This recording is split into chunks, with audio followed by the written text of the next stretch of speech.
Well, Stevie, here I am again. How do we change this? How can I take that smile off your face? It's every time I seem to interview you, it's another victory for you. Well, I always say I'm quite happy to get interviews every week. If that's the kind of result we're getting, but just delighted overall. It's not an easy place to come. Ayr United, I know there's a bit of transition here. They've lost their manager and they're going through a change. And that's difficult when teams come here because you don't know what kind of reaction you're going to get from the players. And I thought we handled that really well today. I thought we played well in spells. I think we've played better, if I'm honest, games this year. But just delighted we got the 3 points. After last week where you got a bit of a shock, it must have been quite difficult for you because how long was that you'd played without defeat? It was like 16 games. It got back to the 30th of August, you know, the last time we tasted defeat. So it was disappointing last week. We didn't play well enough to win a game. It was as simple as that. But in football, you do get games like that when everything you try and do goes wrong or goes against you. But what I said to the players this week was, as we've took a knock, it's how we react from that. And the most important thing was to get back in winning ways at Ayr, and we've managed to do that. You got two really great forwards up there, Craig Malcolm and big Jamie Longworth as well.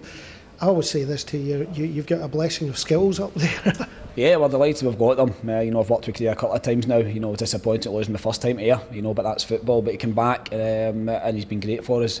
Jamie Longworth is just a great goal scorer. You know, it's difficult at times leaving him out of the team. You know, I left him out of the team today. He's a top goal scorer, and people maybe question why you do that. But when you come here, we're away from home. Now we had to be a wee bit more tighter. But when he comes on the park, he does what he does best, and that's score goals. And it's great we've got him. Ayr United is just saying it's a time of change, and I was listening to you being interviewed by other press members there, and you're one of the fans' favourites from Ayr to take over here. Have you been approached at all? No, but maybe not after the day though.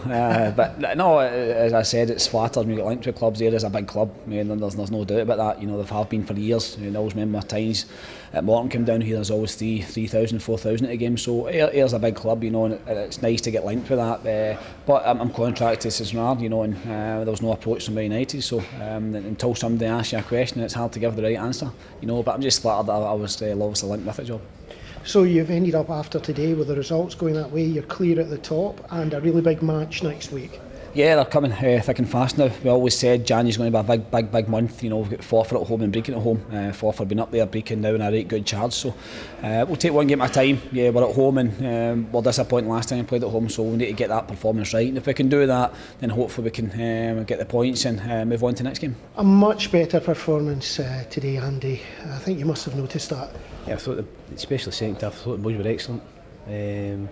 Thought they deserved something out of the game. I thought that was a bit sore for them.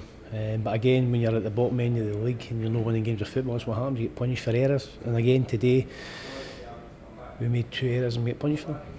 You were a bit worried about confidence last week when I spoke to you, but surely performing like that, even if you lose, to see that they can play like that must have brought some confidence back into those lads in the dressing room.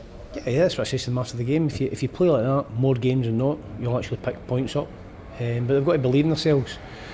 And it's an old adage saying that we've all been told through our careers, there's no use feeling sorry for yourself. You've got to get back on the bike and get going again. And that's what they've got to do next Saturday again. And play with that same intensity, same enthusiasm and same desire. And hope then they get the result again.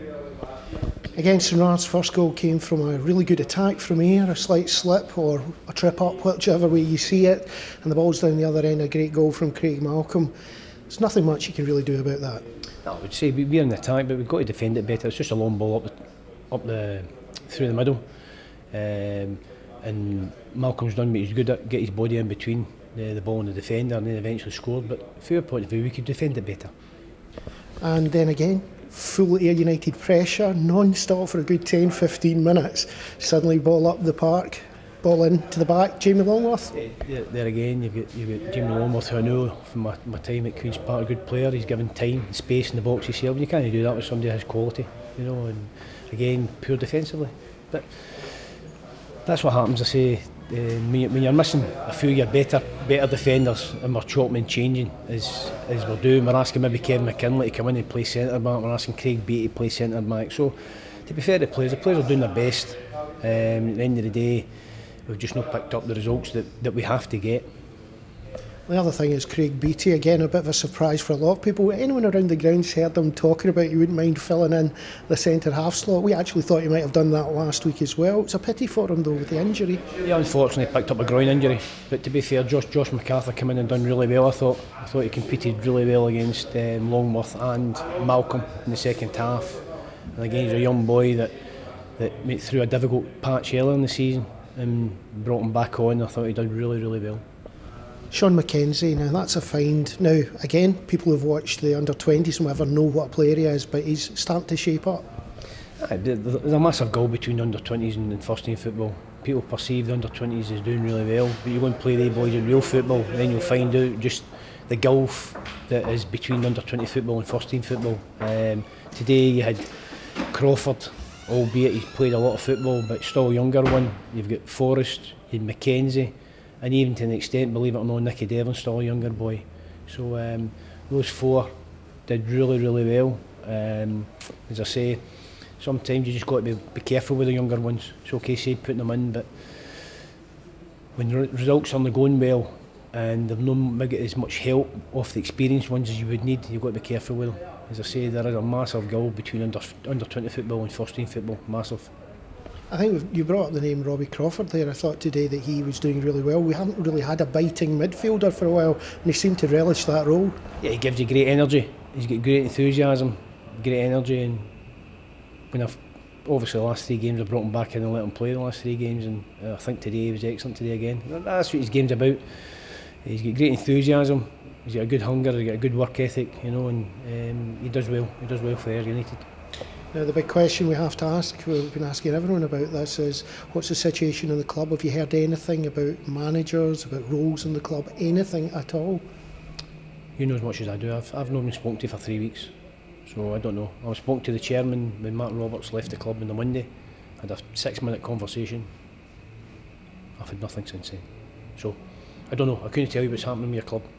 I'm sure that there will be a manager. The chairman did say they wanted to appoint a manager between the 5th of January. After the 5th of January, I'm sure that will happen. But I couldn't tell you. Nobody from the club has approached me and spoke to me about anything. So I don't know.